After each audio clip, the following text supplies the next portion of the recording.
ஒரு 4, 5 பேர் அரெஸ்ட் பண்ணி, அதோட தொடர்புடைய செந்தில் பாலாஜியுடைய சகோதரர் தம்பி அசோக் அவர் பேரையும் சேர்த்து சொல்கிறாங்க. இவங்கெல்லாம் ஒரு கூட்டு சதி செய்து தாவேக்கா எம்எல்ஏக்கள்கிட்ட பேரம் பேசி 35 கோடியிலேருந்து 50 கோடி வரைக்கும் தர்றோம் அப்படியும், நீங்கள்லாம் வந்து கிட்டத்தட்ட சபாநாயகருக்கு எதிராக நம்பிக்கையில்லா தீர்மானம் வரப்போகுது, அப்போ நீங்கள் எங்களை சப்போர்ட் பண்ணணும்னு கேட்டாங்க. இடைத்தேர்தல் பிரச்சாரத்துக்குன்னு போனால் நல்லா இருக்காது, ஸோ அதுக்கு முன்னாடியே போயிட்டு வந்துடுவோம் அப்படின்னு விஜய் இருக்கிறதாகவும், பட் அதற்கு முன்னாடி ஒரே ஒரு டிமாண்டு, செந்தில் பாலாஜி அரெஸ்ட் பண்ணேன், நான் வர்றப்ப அங்கே இருக்கக்கூடாது அப்படின்னு விஜய் சொன்னதாகவும் ஒரு தகவல். ஊத்தங்கரை எம்எல்ஏ இளையராஜாங்கிறவருடைய கம்ப்ளைண்டின் அடிப்படையில் நீங்கள் கொங்குல சொன்னாலும் பரவாயில்ல, கரூரில் சொன்னாலும் பரவாயில்ல, திருச்சியில் சொன்னாலும் செந்தில் பாலாஜியை சொல்லலாம். நீங்கள் அங்கே இருக்காங்க 2 எம்எல்ஏ இருக்காங்க, கரூர் மாவட்டத்தில் 2 எம்எல்ஏ தாவேக்கா எம்எல்ஏக்கள் இருக்காங்க, கோயம்புத்தூரில் இருக்காங்க, கொங்கு பெல்ட்டில் பார்த்தீங்கன்னா நாமக்கல்ல இருக்காங்க, திருப்பூரில் இருக்காங்க, இதெல்லாம் தாண்டி கிருஷ்ணகிரி அப்படின்னு போடுறாங்க. இதெல்லாம் எந்த அளவுக்கு சாத்தியம்? செந்தில் பாலாஜியை வந்து டார்கெட், அது எல்லாத்துக்கும் தெரிஞ்ச ஒரு விஷயம். அவர் என்ன காரணம்னா, அவங்க ஏற்கனவே அந்த கரூர் சம்பவத்திலேருந்து அவரை தான் காரணம்னு சொல்லிட்டு இருந்தாங்க.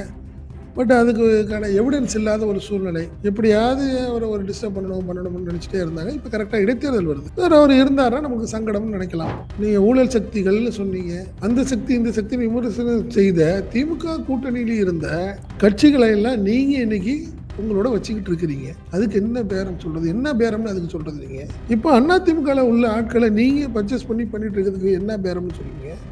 புரியுதுங்களா? இப்போ நீங்க உங்க எம்எல்ஏங்க, நீங்க சொல்லி கொடுத்து கம்ப்ளைண்ட் பண்ணலாம்னு சொல்லலாம்ல.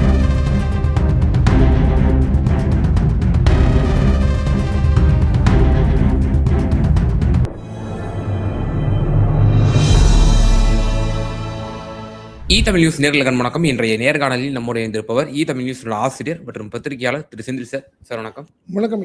வணக்கம் சார். தாவேக்கா தொடர்ந்து குதிரை பேரத்தில் ஈடுபட்டு இருக்காங்க, அதிமுக உடைச்சிட்டு இருக்காங்க, அதிமுக எம்எல்ஏக்களை விலைக்கு வாங்கிட்டு இருக்காங்கிற ஒரு குற்றச்சாட்டு விமர்சனம் தொடர்ந்து முன்வைக்கப்படுது. இப்போ நேர்முறைனா இப்போ ட்விஸ்ட் வச்சிருக்காங்க தாவேக்கா, நாங்களாம் குதிரை பேரத்தில் இல்லை, திமுக இப்போ குதிரை பேரத்தில் ஈடுபடுது, எங்க எம்எல்ஏக்களை விலைக்கு வாங்க பாக்குறாங்க, ஃப்ளோர் டெஸ்ட்ல அகெயின்ஸ்டா ஓட்டு போட வேலை பார்த்துருக்காங்க, விலைக்கு வாங்க ராஜினாமா பண்றதுக்கு விலைக்கு வாங்க பார்த்துருக்காங்க அப்படின்ற மாதிரி பல குற்றச்சாட்டுகள் அடுக்கடுக்கா வைக்கிறாரு மின்துறை அமைச்சர் திரு நிர்மல்குமார் அவர்கள். அதுவும் செந்தில் பாலாஜி அவர்கள் தான் வந்து இதுல வந்து மூல காரணமா இருந்து இந்த எம்எல்ஏக்கள் பர்ச்சேசிங் வந்து அவர் தான் பண்ணியிருக்கிறாரு, மூளையா செயல்பட்டு இருக்காரு அப்படின்னு சொல்லி ஒரு மிகப்பெரிய ஒரு குற்றச்சாட்டை அமைச்சர் வச்சிருக்கிறாரு. எப்படி பார்க்கறீங்க? மு.க. ஸ்டாலின் அரசியல் பொதுவாழ்வை விட்டே போகணும் அப்படின்ற ஒரு விஷயத்தை முன் வச்சிருக்கிறாரு. இல்லை, நீங்க சொன்ன ஒரு விஷயம் கரெக்ட். இது குதிரை பேரம்ங்கிறது வந்து மற்றதெல்லாம் மறைமுகமாகவே நடந்துச்சுங்க, பரவாயில்ல. காமராஜ், மன்னார்குடி காமராஜிட்ட எப்படி நடந்துச்சு? காரில் ஒரு வீடியோ வெளியே வந்தது, காரில் வட்ட கையெழுத்து வாங்கினது. அவரை வந்து அதை டிடிவி கூட சொன்னார். இதுதான், அதனால தான் அவர் குதிரை பேரம்னு எதை சொன்னார்னா, ஒரு கட்சியோட தலைவர்னு ஒரு பொதுச்செயலாளர்னு நான் இருக்கேன், ஏன்ட்டு அதை பேசலாம், பேசாமல் என்னுடைய எம்எல்ஏவை கடத்தி கொண்டு போய் உட்கார வச்சு அவரை வந்து கையெழுத்து வாங்குறது எந்த விதத்தில் நியாயம்னு அவர் கேட்டார். அது ஒரு விஷயம். அதிமுகவுக்கும் அதே மாதிரி தான், பொதுச்செயலாளர் ஒருத்தர் இருக்கார், அவர்கிட்ட ஆதரவு கேட்டிருக்கலாம். பட் சம்மந்தமே இல்லாமல் மீதி இருந்த ஒரு 25 பேர் அவங்கள போய் பார்த்து கடைசியில் அவங்களும் பெருசாக இவருக்கு தான் சப்போர்ட் பண்ணாங்க. ஆனாலும் பார்த்தீங்கன்னா அவங்களுக்கு அவர் வந்து அவங்க அந்த 25 பேரையும் கண்டுக்காமல் போயிட்டார். அவங்களுக்கு பதவியை எதுவும் கொடுக்காத ஒரு சூழ்நிலையில் இப்போ என்ன ஆயிடுச்சு, கிட்டத்தட்ட 1, 2, 3 ஆகி இப்போ 6, 7ன்னு போயிட்டுருக்குன்னு வச்சுங்களேன். இதுதான் குதிரை பேரத்தை எல்லாமே கிட்டத்தட்ட கம்ப்ளைண்ட் பண்ணாங்க. இது கவர்னரே இதை சொல்லியிருந்தார், கவர்னரே வந்து இதை அக்யூஸ் பண்ணியிருந்தார். கரெக்டாக அந்த 4ஆம் தேதி ஆக்சுவலாக வந்து வாக்குப்பதிவு முடிந்து 5, 6 தேதிகளெல்லாம் இந்த ஒரு டாக்கு பெரிய லெவலில் போயிட்டு இருந்தது. கவர்னரே வந்து அதனால தான் வந்து பார்த்திங்கன்னா விஜய் வந்து அதிமுக ரைவல், அதாவது கிட்டத்தட்ட அதிருப்தி எம்எல்ஏக்களெல்லாம் அமைச்சர் பதவியில் கொண்டாடணும்னு கொண்டாந்தப்போ கவர்னர் முடியாதுன்னு சொன்னதுனால தான் அவங்கள வந்து கழட்டி விட்டாங்க. இது எல்லாத்துக்கும் இதுதான் கடந்த கால வரலாறு. இது 2 மாதத்துக்கு முன்னாடி நடந்தது. இன்றைக்கி வந்து எஃப்ஐஆர் போட்டிருக்காங்க திருவல்லிக்கேணியில். ஒரு யூடியூபர் ஒருத்தர் அரெஸ்ட்டு. அவரோட தொடர்புடைய இன்னும் 3 பேர் அரெஸ்ட்டுன்னு வச்சுக்கங்களேன். ஒரு விஷயம் தான். இது வந்து போலீஸ் எஃப்ஐஆர் போடுது, விசாரணை நடக்குது. அது வேற. பட் நம்மளுடைய விஷயம் என்னன்னா, சில சந்தேகத்த நம்ம இன்னைக்கு சொல்றோம். அவ்வளோதான். இது எதார்த்தமான ஒரு சந்தேகம். திமுகவினருக்கு ஏற்பட்டுள்ள ஒரு சந்தேகத்தை தான் நம்ம இத பத்தி பேச போறோம்னு வச்சுக்கங்களேன். ஃபர்ஸ்ட் ஆஃப் ஆல் என்னன்னா, இது அதிருப்தி எம்எல்ஏக்கள் அப்படிங்கிற ஒரு விஷயம் கிட்டத்தட்ட பார்த்தீங்கன்னா, ஒரு மாசமா ஓடிட்டு இருக்கு. தாவேக்கால கிட்டத்தட்ட 25, 30 பேர் கடுமையான அதிருப்தியில இருக்காங்க. அப்படின்னு ஒரு டாக் ஓடிக்கிட்டே இருக்கு. இன்னும் 2 நாட்களுக்கு முன்பு ஒரு பத்திரிகையிலேயே ஒரு செய்தி வந்தது. கொளத்தூர்ல வெற்றி பெற்றார்ல பாபு. பாபு கடுமையான அதிருப்தியில இருக்காரு. காரணம், நான் ஒரு எவ்வளோ பெரிய ஆள நான் வந்து ஜெயிச்சிருக்கேன். எனக்கு எந்த பதவியும் தரல. எதுவுமே தரலன்னு சொல்லி அவர் வந்து நான் ராஜினாமா பண்றேன்னு சொல்லிட்டு இருக்காருன்னு ஒரு செய்தி பிரபல நாளிதழ்ல வந்தது. இந்த செய்தி வந்தது. ஓ! புரியுதுங்களா? இது வந்தது. ஸோ இப்படி வந்து இது கடுமையான அதிருப்தி. நம்ம எதை வச்சு சொன்னோம்னா, நம்மளுக்கு கிடைச்ச தகவல் என்னன்னு பார்த்தீங்கன்னா, கிட்டத்தட்ட 48 பேர். ஆக்சுவலா நீங்க 108 பேர் ஜெயிச்சாங்க. 234 பேர் போட்டியிட்டாங்க. இதுல 48 பேர் கிட்டத்தட்ட விஜயோடைய டிராவல் பண்றவங்க. 25 வருஷமா டிராவல் பண்ண பேர் 48 பேர்.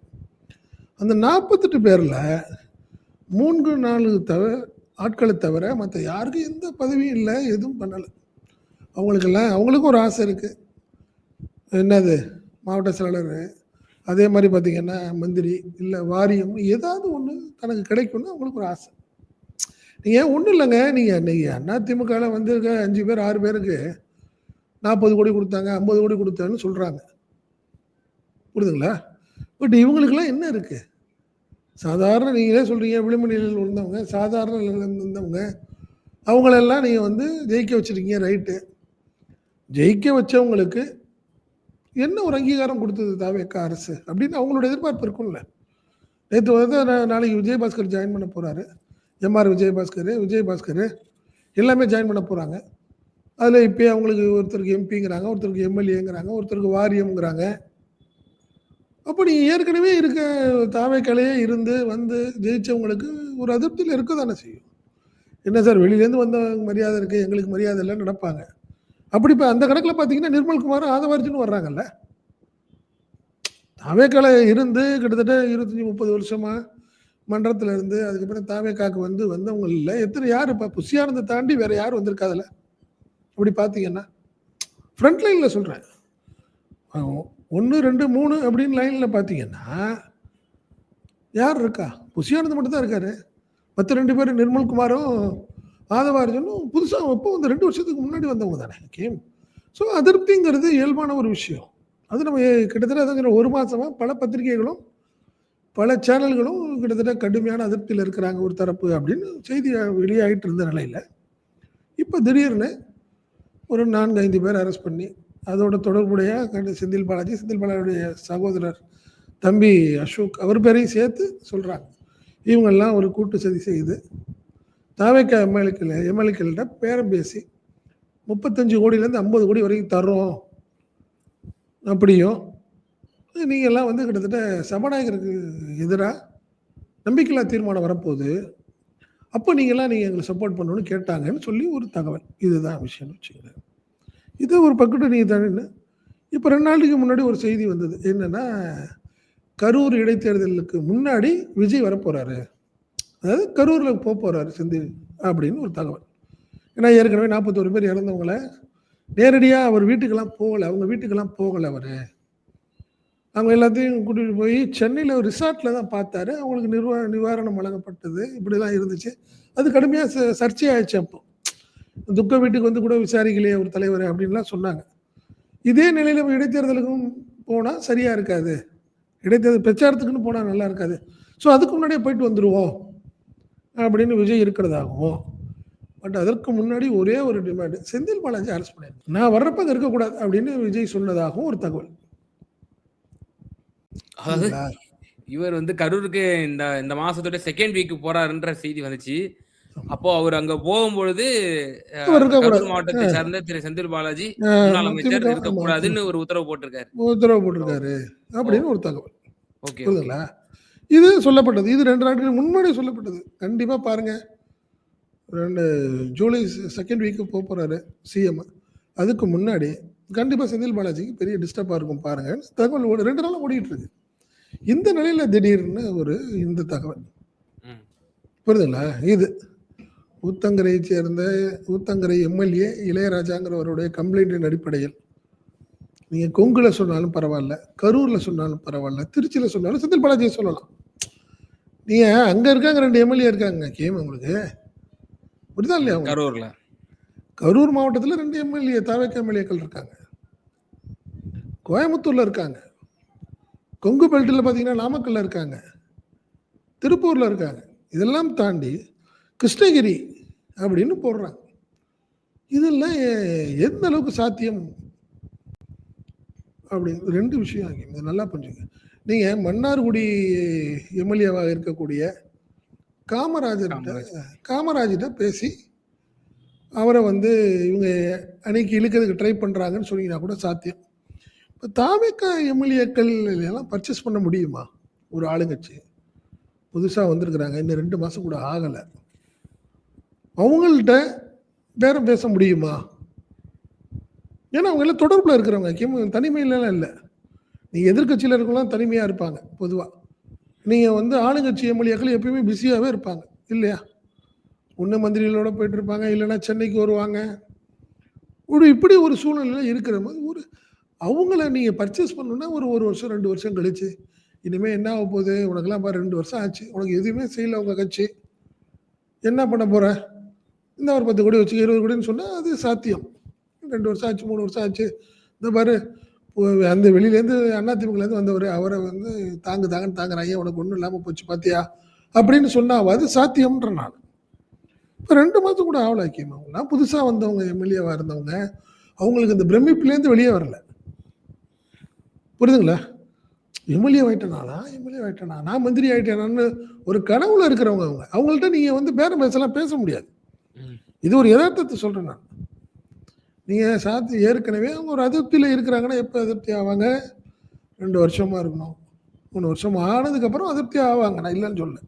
இப்பயும் அதிருப்தியாக இருக்கிறாங்க. ஏன் இருப்பேன், எனக்கு பதவி கிடைக்கல, எனக்கு மந்திரி தரல அப்படின்னு ஒரு அவங்க அதிருப்தியில் இருக்கிறாங்க. பட் அதுக்காக அவங்கெல்லாம் கட்சியை விட்டு போயிடுவாங்களான்லாம் சொல்ல முடியாது. அந்த அடிப்படையில் தான் செய்திகள்லாம் ஒரு மாதமாக வந்துக்கிட்டு இருக்கு.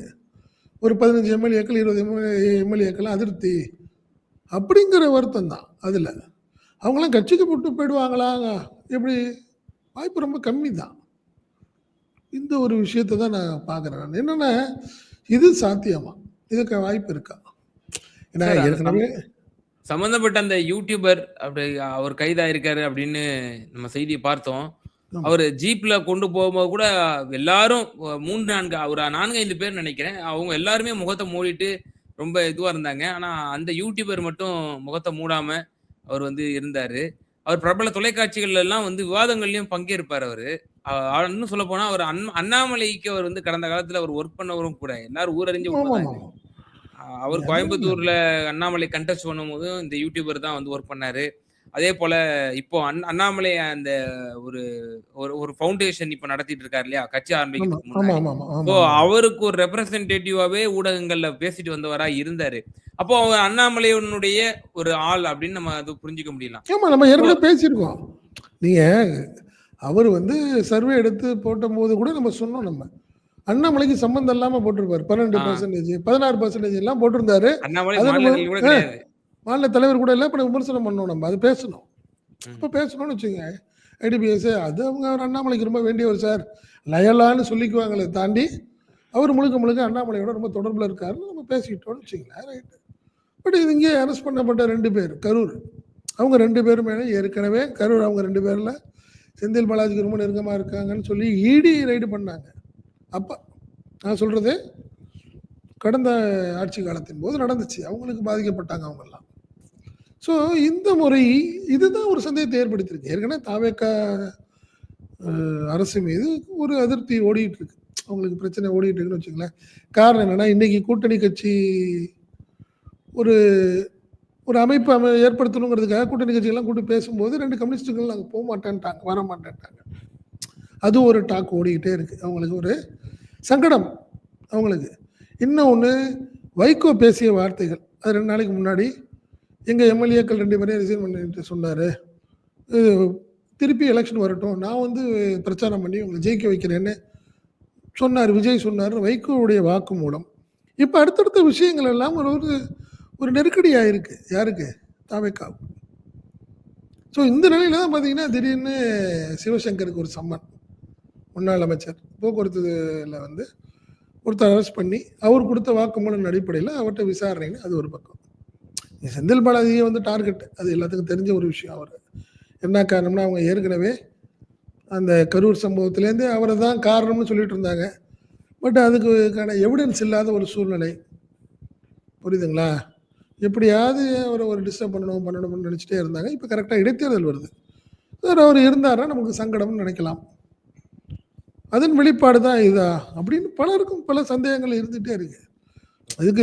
இதுக்கு உரிய நீங்கள் வந்து சாட்சியங்களையோ எவிடன்ஸோ வந்தால் தானே ஒரு ரைட். ஆமாம், கண்டிப்பாங்க. செந்தில் பாலாஜி பாருங்க பேசியிருக்காரு, அவர் நம்பர்லேருந்து பேசியிருக்காரு, அவங்க பிரதர் நம்பர்லேருந்து பேசியிருக்காங்க, பல முறை சந்திச்சிருக்கிறாங்க. இன்னும் சொல்ல போனால் இந்த சம்மந்தப்பட்ட இளையராஜாட்ட எம்எல்ஏட்டையே செந்தில் பாலாஜி பேசியிருக்காரு, அவர் தம்பி பேசியிருக்காரு. எதையாவது எவிடன்ஸ் வைக்கும். நான் ஒருத்தர் இருக்கேன், ஒரு செந்தில் பாலாஜி எனக்கு ரொம்ப வேண்டியவர்னு சொல்லி நான் போய் ஒருத்தர்கிட்ட பேசுறதுக்காக அவர் மேலே நீங்கள் எப்பேர் போட முடியாது, அவரை நீங்கள் அரெஸ்ட் பண்ண முடியாது, அவரை காரணம் சொல்ல முடியாது. பொதுவாக சொல்கிறாங்க, ஒரு தகுந்த ஆதாரங்கள் அடிப்படையில் தான் நீங்கள் செய்ய முடியும்னு வச்சுக்கோங்க. நீங்கள் இப்போ தான் பார்த்தீங்கன்னா, போன வாரத்தில் செந்தில் பாலாஜியுடைய பிரதர் அசோக் குமாருக்கு பழைய வழக்கு, எப்போ இன்கம் டேக்ஸ் ரைடு போது அதிகாரிகள் தாக்கப்பட்டதுக்கு அவர் தான் காரணம். அப்போ அவர் மெட்ராஸில் இருந்தார். அவர் ஃபோன் பண்ணி அடிக்க சொன்னார் அப்படின்னு சொல்லி அந்த எஃப்ஐஆர் அப்போ போட்டாங்க. பட் அதில் வந்து முகாந்திரம் இல்லை. நீங்கள் கம்ப்ளைண்ட் எப்படி கொடுக்கலாம்? செந்தில் பாலாஜியின் தூண்டுதல் பேர் இவங்கெல்லாம் வந்து எங்களை அடித்தாங்கன்னு சொல்லி அவங்க அன்றைக்கி கம்ப்ளைண்ட் கொடுத்துட்டு போயிட்டாங்க. அந்த கம்ப்ளைண்ட் அடிப்படையில் இப்போ தான் அவர் முன்ஜாமீன் கிடைச்சதுன்னு வச்சுக்கோங்களேன். அவர் அதில் வந்து கண்டிஷன் பெயில் அடிப்படையில் அவர் இருக்கார். இந்த நிலையில் உங்களுக்கு என்ன ஆகுது? இப்போ திடீர்னு ஒரு புது விஷயம். அதுக்கு காரணம் என்னென்னா, நிர்மல்குமார் பேசுகிறாரு, ஸ்டாலின் பேரை சொல்கிறாரு, உதயநிதி அவங்களுடைய கன்சர்ன்ல இதெல்லாம் நடக்குது அப்படிங்கிற மாதிரி பேசுகிறாங்க. திருப்பி திமுக அதிமுக ஆட்சி அமைக்க முயற்சி பண்ண. ஒரே ஒரு விஷயம் நான் திருப்பி நான் நினைக்கிறேன், நீங்க ஊழல் சக்திகள்னு சொன்னீங்க. என்ன அந்த சக்தி இந்த சக்தி விமர்சனம் செய்த திமுக கூட்டணியில் இருந்த கட்சிகளை எல்லாம் நீங்க இன்னைக்கு உங்களோட வச்சுக்கிட்டு இருக்கிறீங்க. அதுக்கு என்ன பேரம் சொல்றது? என்ன பேரம்னு அதுக்கு சொல்றது? நீங்க இப்போ அதிமுக உள்ள ஆட்களை நீங்க பர்ச்சேஸ் பண்ணிட்டு இருக்கிறதுக்கு என்ன பேரம்னு சொல்லுவீங்க?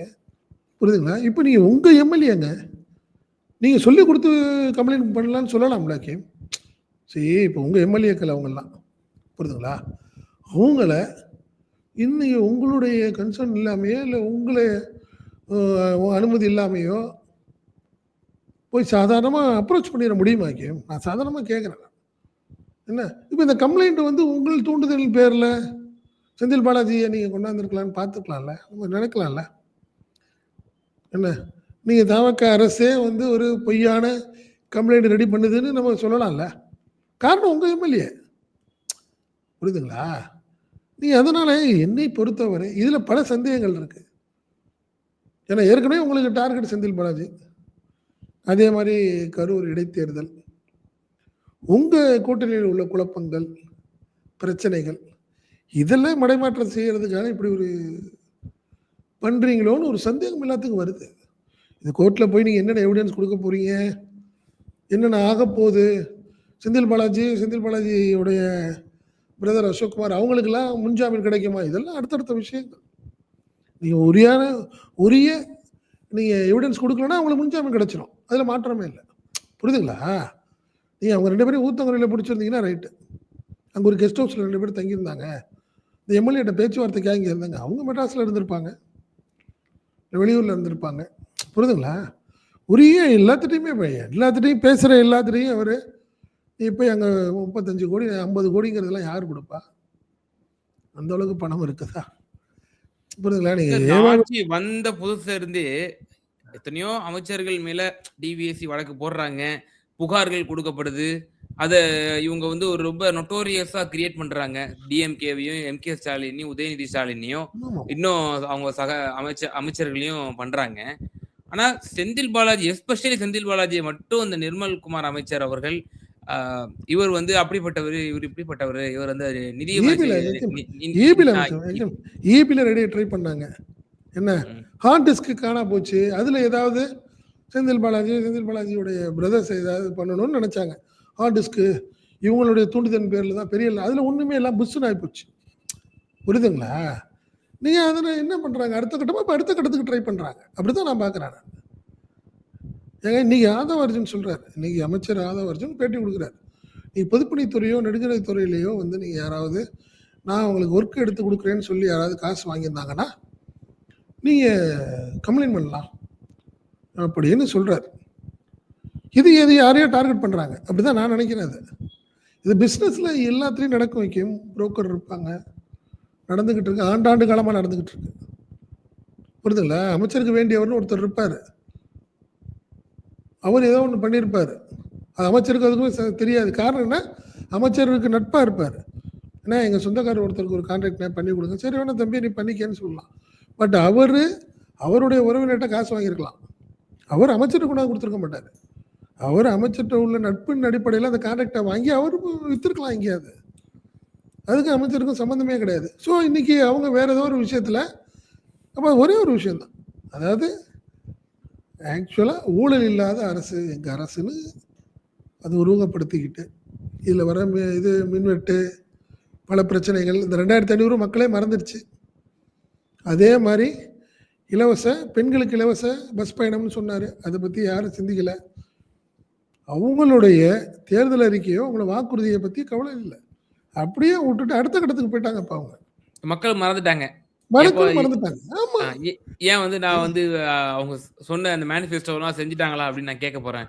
ஐயோ பாருங்க இப்படி ஒரு டிஎம்கே பாருங்க இப்படிலாம் பண்ணிருக்காங்க, பஞ்சமா பாதகம் பண்ணிருக்காங்க அப்படின்ற மாதிரி ஒரு இன்னொரு விஷயம். நாளைக்கு குட்கா புகழ் அவங்களுக்கு ஏகப்பட்ட கேஸ் உள்ள ஆட்கள் 2 பேர் நாளைக்கு தாவிக்காக வர்றாங்க. இதை பத்திரிகையிலேருந்து எல்லாம் விமர்சனம் பண்ணோம். எல்லாமே திமுக கடுமையான விமர்சனம் பண்ணோம். அதற்கு முன்னாடியே இதை என்ன பண்ணிடுறாங்க, சுதாரிச்சு இதை நீங்க கொண்டாண்டீங்க வாயடைச்சிருவீங்களா? திமுகவுடைய வாயடைச்சிடலாம். இப்ப நம்ம இந்த தருணத்துல நம்ம வந்து 2 விஜயபாஸ்கர் அவர்களுடைய இணைப்பு பத்தி நம்ம பேசியிருக்கணும். ஆனா இவங்க கொடுத்திருக்கக்கூடிய சார்ஜஸ்க்கு இப்ப பதில் சொல்லக்கூடிய நிலைமைக்கு திமுகவினர் தள்ளப்பட்டுட்டாங்க. இப்ப நீங்க நாளைக்கு அதாவது நீங்க விஜயபாஸ்கர் பத்தி பேசுறீங்கன்னா இவங்க செந்தில் பாலாஜி பத்தி பேசுவாங்க. பாருங்க இந்த எம்எல்ஏ எல்லாம் பர்ச்சேஸ் பண்ணிட்டு இருக்காங்க. அதை விட்டுட்டு இந்த கேள்வி கேட்குறீங்க. ஏன் தம்பி இதை பாருங்க தம்பி 35 கோடி 50 கோடி கொடுக்குறேன்றாங்க. அப்படியே மாத்துறது தானே அது. நீ விஜயபாஸ்கரை பத்தி பேச முடியாது. எம்ஆர் விஜயபாஸ்கர் மேல கிரிமினல் கேஸ் இருக்கு. அவர் மேல லேண்ட் கிராப்பிங் இருக்கு. இந்த மாதிரி விஷயங்கள்லாம் இருக்கு. நீதிமன்றமும் இப்ப யாராவது ஒரு சிலர் அப்பாவிகளை கைது பண்ணிருப்பாங்க. அவங்களையும் முகாந்திரம் இல்லைன்னு சொல்லி விட்டுரும். அதுக்கப்புறம் அந்த வழக்கையும் மறந்துடுவாங்க. விஜயபாஸ்கரும் 2 பேரும் அழகா வந்து இடைத்தேர்தலை விட சந்திக்கணும். இந்த கேஸ் இந்த வழக்கை நீ எடுத்துங்க. இந்த வழக்கை எவ்வளவு நாள் ஓடுன்றீங்க? ஒரு 10 நாள் பரபரப்பா ஓடிக்கிட்டு இருக்கும். செந்தில் பாலாஜிக்கு முன் ஜாமீன் வழங்கியது முடிஞ்சு போச்சு. அவ்வளோதான். அதுக்கப்புறம் அப்படியே கேஸ் தான் போயிட்டு இருக்குமே முடிய அதனால நீங்க எவிடன்ஸை கொடுத்துருக்கணும். ஆடியோ கொடுத்துருக்கணும். இதெல்லாம் நீ ரிலீஸ் பண்ணியிருக்கணுங்கிறேன் நான். அவர் செந்தில் பாலாஜி அந்த சம்மந்தப்பட்ட எம்எல்ஏட்ட பேசினாரு. செந்தில் பாலாஜி பிரதர் வந்து இப்போ பேசியிருக்காரு. பாருங்க இந்த இதெல்லாம் பாருங்க அதை பாருங்க ஏதாவது சொன்னாங்கன்னா எல்லாத்துக்கும் கொஞ்சம் ஒரு நம்பிக்கை அடுத்த கட்டத்துக்கு வரும்ன்றேன் நான். ஸோ அதனால என்னை பொறுத்தவரை இந்த வழக்குங்கிறது எனக்கு என்னமோ வேற எதையோ டைவெர்ட் பண்றது மாதிரி எனக்கு தோணுது. எனக்கு இதுல முக்கியமான ஒரு இறுதியான கேள்வி. நம்ம 2 தினங்களுக்கு முன்னதாக நம்ம தமிழ் வாயிலாக ஒரு எக்ஸ்க்ளூசிவான ஒரு தகவல் சொன்னோம். ஒரு திமுக கரூர் வட்டாரத்துல இப்படி ஒரு டாக் இருக்கு. அதாவது திரு மு.க. ஸ்டாலின் அவர்களே கரூர்ல வந்து போட்டியிடுறதுக்கான வாய்ப்புகள் இருக்கு. திரு செந்தில் பாலாஜி அதுக்கு உண்டான ரெஸ்பான்சிபிலிட்டி எடுத்துக்கிறாரு. தலைவரை ஜெயிக்க வைப்போம் அப்படின்ற ஒரு இதை வந்து ஒரு தகவல் இருக்குன்னு சொன்னீங்க. இப்போ திரு விஜயும் 2 வாரத்துல போறாரு. இப்ப இடைத்தேர்தல ஒருவேளை திரு மு.க. ஸ்டாலின் நின்று அவர் வந்துடக்கூடாது சட்டமன்றத்துல, அதுக்கு செந்தில் பாலாஜி ஒரு உந்துதலா இருந்துடக்கூடாது அப்படிங்கிற ஒரு நோக்கமும் இதுல ஏதேனும் இருப்பது? கண்டிப்பா இல்ல. நான் கூட அதை மறந்துட்டேன். நம்ம அதை பேசியிருக்கோம். கரூர்ல இந்த இடைத்தேர்தல் விஷயத்துல திருச்சி கிழக்குல இவர் நிப்பாரு, திமுக தலைவர் ஸ்டாலின் நிக்கிறதுக்கு வாய்ப்பு இருக்கான்னு நம்ம பேசிட்டு இருக்கும்போது வாய்ப்பு இல்ல. திருச்சி கிழக்கோட அவருக்கு பெட்டர் வந்து கரூர். கரூரு. கரூர் டவுன்ல கண்டிப்பா வாய்ப்பு இருக்கு அவருக்கு. காரணம் செந்தில் பாலாஜி மத்தவங்க எல்லாத்தோடயும் அவர் ஒர்க் பண்ணுவாரு. வாய்ப்பு அதிகம். ஸோ அதில நிக்கிறதுக்கான வாய்ப்பு அதிகம். நம்ம 2 நாளைக்கு முன்னாடி பேசணும். ஸோ இந்த விஷயத்துக்கு கூட நீங்க சொன்ன மாரி, இப்ப இனிமே அவரு இனிமே கரூர பத்தி சிந்திக்க முடியாது செந்தில் பாலாஜி. தன் மீதான வழக்கு, தன்னுடைய சகோதரர் மீதான வழக்கு, அதில கான்சன்ட்ரேட் பண்ணிடணும். வேற எத பத்தி டைவர்ட் பண்ணணும். டைவர்ட் ஆயிட்டாங்கல்ல இப்போ. இப்ப இன்னைக்கு மதியானத்துக்கு மேல அவங்களுடைய சூழ்நிலை அடுத்த மாரி வேற மாரி இருக்கும். எப்படி 15 நாளோ, 1 மாசத்துலயோ அவங்களுக்கு முன்ஜாமீன் அந்த விஷயங்கள் இதுக்காக போக ஆரம்பிச்சுருவாங்க. இதில கான்சன்ட்ரேட் பண்ண முடியாது. ஸோ அதுக்குள்ள சிஎம் வந்துட்டு போயிடுவாரு. 1 மாசம் ஓடிடுச்சுன்னு வச்சுக்கங்க கேம். நீங்க அதுக்கப்புறம் லேட் ஆயிடும் எல்லாத்தையும். ஸோ அதனால எதையும் நம்ம தான் சொல்றேனே ஒரே ஒரு விஷயம் தான். பல விஷயங்கள் நடந்துகிட்டு இருக்கு. மக்கள் அதெல்லாம் பார்த்துறக்கூடாது. அத பற்றி கேட்டுறக்கூடாது. அதற்காக இன்னொரு விஷயம், இது ஒரு செயற்கையா உருவாக்கப்பட்டதான்னு ஒரு சந்தேகம் இருக்கு. அவ்வளோதான். என்ன இதுக்கான எவிடன்ஸு, இந்த போலீஸோடைய அது பேர் என்ன புகாரு, இந்த விஷயங்கள்லாம் நம்ம வந்து சந்தேகப்படல. புரியுதுங்களா? அது உண்மையான எவிடன்ஸ் இருந்துச்சுன்னா, கண்டிப்பா கோர்ட் பார்க்க போது அவங்களுக்கு முன்ஜாமீனா, இல்லையாங்கிறது கோர்ட் பதில் சொல்ல போது. ஆனால் இந்த விஷயத்த பெருசாக்க பச்சு. ஏன்னா குதிரை பேரம்னு இவங்க மேல சொல்லிட்டு இருக்கப்போ, இத பாருங்க நீங்க மட்டும் என்ன ஒழுங்கா, நீங்களும் தான் பாருங்க, அவர எங்க எங்க எம்எல்ஏவெல்லாம் பர்ச்சேஸ் பண்ண பார்க்க ட்ரை பண்றீங்க. அப்படின்னு சொல்றதுக்கு. என்ன நீங்க பட்ஜெட்டு சட்டமன்றம் கூட போது. பட்ஜெட் விவாதங்கள் ஆரம்பிக்க போகுது. அதற்கு முன்னரே இது சில விஷயங்கள பண்ணிட்டீங்கன்னா, அவங்களும் எந்திரிச்சு பேசுவாங்கல்ல. இப்ப நீங்க இத பத்தி குதிரை பேரம் இத பேசுறீங்கன்னா, அவங்க எந்திரிச்சு, நீங்க பாருங்க ஊத்தங்கரை இளையராஜா பேசுவாரு. என்னைய பேசுனாங்க, என்னைய ஆ. கூப்பிட்டாங்கன்னு அவரு ஆரம்பிப்பாரு. ஸோ இந்த விஷயங்கள்லாம் டைவர்ட் ஆகும். அதனால ரொம்ப சாதுரியமா தான் சில விஷயங்கள யாரோ ஒருத்தர் ஐடியா குடுத்தன்னு அடிப்படையில ஓடிக்கிட்டு இருக்கு. பார்ப்போம் என்ன நடக்க போகுதுன்னு பார்ப்போம். நிச்சயமா சார். பல்வேறு விவகாரங்கள்ல நேயர்களுக்கு ரொம்ப தெளிவா உங்களோட கருத்துக்கள பகிர்ந்தீங்க. ரொம்ப நன்றி. நன்றி. நன்றி.